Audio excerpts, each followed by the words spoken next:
Si une femme te demande ces choses-là, c'est qu'elle a très envie de coucher avec toi.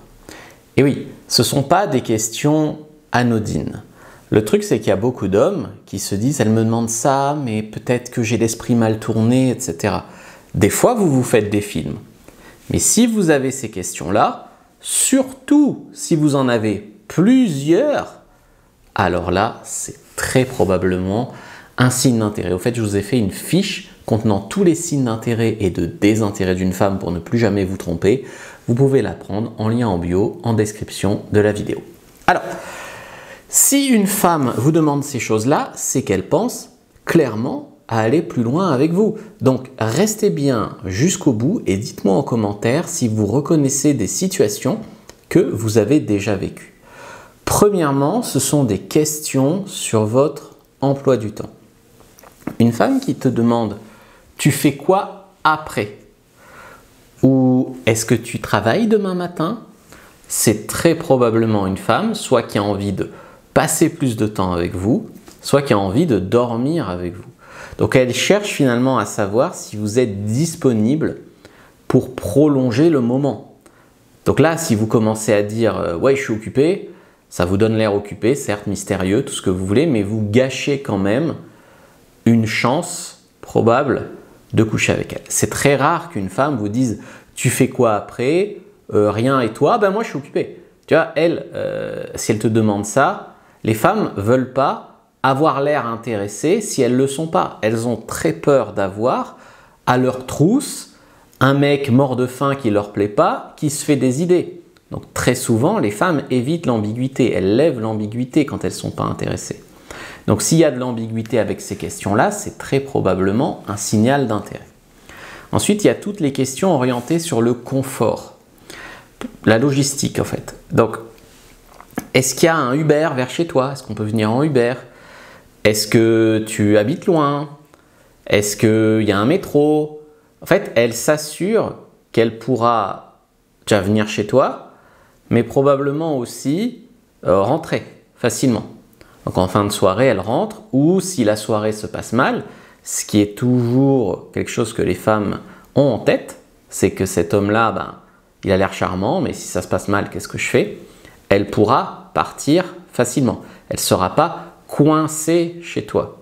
Donc ça, c'est toutes les questions sur la logistique. Il y a les questions sur l'intimité. Là, en gros, elle veut savoir si tu as quelqu'un. Elle te demande si tu es célibataire. Elle te demande si tu as beaucoup de plans cul. Elle te demande si tu dors seul. En fait, elle teste le terrain pour voir si elle peut franchir la ligne ou pas. Des fois, elle va même te poser des questions. Alors, elle ne va pas te dire « est-ce que tu veux coucher avec moi ?» Ça n'existe pas, les femmes qui demandent ça, ou alors c'est tarifé. Mais elle va te demander des choses comme tu aimes les câlins?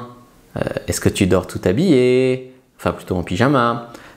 Est-ce que tu dors nu? En fait, ça, dans une discussion neutre dans laquelle une femme ne veut pas d'ambiguïté, elle évite ces questions-là. Et si toi t'en parles, elle ne répond pas. Elle fait semblant de ne pas comprendre. Tu vois. Ensuite, il y a toutes les questions sur ton corps. Alors ça, c'est intéressant aussi. Une femme qui va te demander si tu fais du sport, puis qui va tâter tes biceps. Une femme qui va te demander si tu as des tatouages, où ils sont et si elle peut les voir. Si globalement, elle commente ton physique, toi tu dis « ah, j'ai un peu de bidou », elle dit « non, non, mais tu es très bien comme ça ». C'est très rarement innocent. C'est vraiment une façon de sexualiser la discussion. C'est comme si toi, tu veux voir son tatouage en bas du dos. Tu te rends bien compte que ce n'est pas anodin et que si la personne ne t'attirait pas un minimum physiquement, tu ne demanderais pas ça. Après, il y a toutes les questions donc, sur l'appart, la chambre, etc. Donc, elle veut savoir donc, si tu vis seul, bien sûr. Les colocs, ça peut passer, mais très souvent, elle n'a pas très envie de croiser ton coloc. C'est toujours un risque de réputation. Donc, une femme préférera toujours un mec qui a une garçonnière, quoi. Okay. Elle va te demander donc si tu vis seul, où tu habites, si tu as une jolie chambre, si tu as un grand lit. Encore une fois, avoir un lit, une place, surtout passer un certain âge, c'est pas possible, d'accord? Donc ça, c'est un indicateur énorme que elle se projette déjà avec toi dans la chambre. C'est pour ça qu'on a des techniques de drague, par exemple, c'est quoi le livre sur ta table de chevet? C'est pour se projeter vraiment dans sa chambre. Alors parfois, il y a des questions qui sont posées en rigolant. Est-ce que ton canapé est confortable? Mais c'est quand même un double sens assez transparent.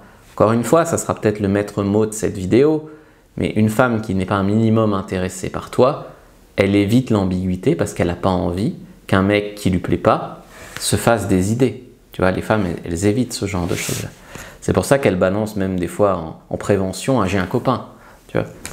Les questions sur les expériences. Donc là, elle va t'interroger sur ton passé amoureux. Tu as eu beaucoup de copines, etc. Est-ce que tu es pour ou contre les coups d'un soir? Et si elle commence à parler de ce que tu aimes au lit, les préférences au lit, etc., ça, c'est vraiment un énorme signe d'intérêt. Donc si elle ose ce genre de questions, si elle ose parler de sexe étant une des premières façons de le faire, c'est effectivement qu'elle se projette. Après, il y a les questions très indirectes. Donc je vous conseille pas forcément, si vous êtes un homme, de flirter comme ça, mais si une femme le fait, il faut savoir jouer le jeu. C'est si elle te dit, c'est quoi tes playlists pour l'ambiance, tu me proposes une chanson, et puis elle t'envoie des chansons, c'est que des chansons sexe sur canapé, etc., etc. Tu vois. Elle te demande les séries que tu regarderais à deux, elle te demanderait la cuisine que tu fais chez toi, tout ça pour savoir si tu veux jouer avec la nourriture. Enfin, toutes ces choses-là, pour elle, c'est des petites voies pour finir chez toi. Donc, si tu as reconnu certaines de ces questions, certains de ces signes, il ne s'agit pas d'ignorer. Il ne s'agit pas non plus de foncer comme un mort de faim. Il faut juste saisir l'opportunité, jouer le jeu, attiser le flirt, mais rester respectueux. Et si vous voulez vraiment apprendre à transformer cette attirance en vraie connexion, en vraie tension et en quelque chose de concret, probablement où il y a un close avec elle, je vous conseille de regarder cette vidéo-là avant de partir. Donc likez, commentez, partagez et regardez notre vidéo du compte et surtout prenez votre fiche sur tous les signes d'intérêt et de désintérêt d'une femme en lien en bio.